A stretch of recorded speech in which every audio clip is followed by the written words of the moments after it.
Yeah, we in Christiansted, St. Croix town, to be exact. Right here is where my house used to stand. As you can see, the foundation is still there. It's still laid. Sturdy foundation. This is where I first began my life, so to speak, before Hurricane Hugo blew it down in 1989. But right here, man, this is where we used to live, man. The remains, the memory, the pain. Some people wonder why I jump so high. I mean, look at this.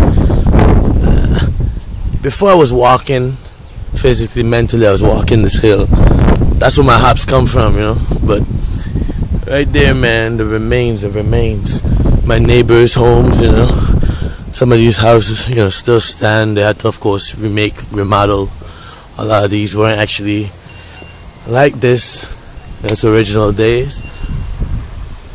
And sometimes I claim this house right here because we used to always visit the folks that used to live right here in this home before it was destroyed as well. Sorry. I believe they were my cousins, but I'm not sure. But anyways, the handprints, the memories. I did this back in the days.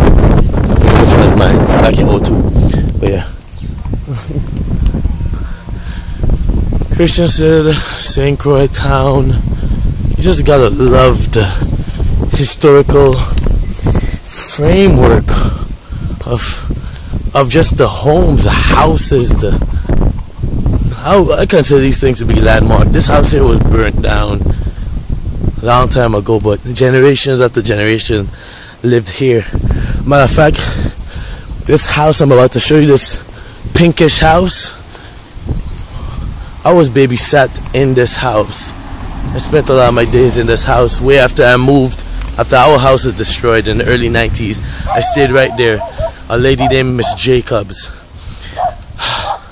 Jacobs, I mean, babysat many.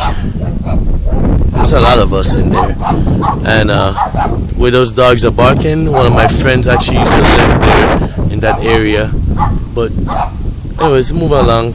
People are so suspicious.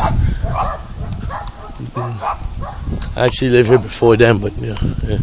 Anyways, Assembly of God. Who knows? Grew up also going to this home right here. Don't even know what color that is, because man, we really don't know shades. You gotta give us the plain stuff. We black and white. But yeah, this house here that's coming up, I grew up in the house as well.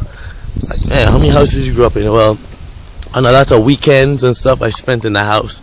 My brother's cousins lived in this house up until like last year.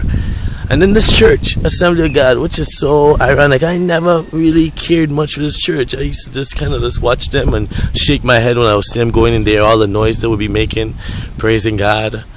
And I would just be like, okay, alright. I actually used to run around the church, jump over the railings for exercise, play hide and go seek around this building, and then ended up going to an Assembly of God school, Southwestern Assemblies of God in Waxahachie, Texas, back in the year 2007, which is so funny.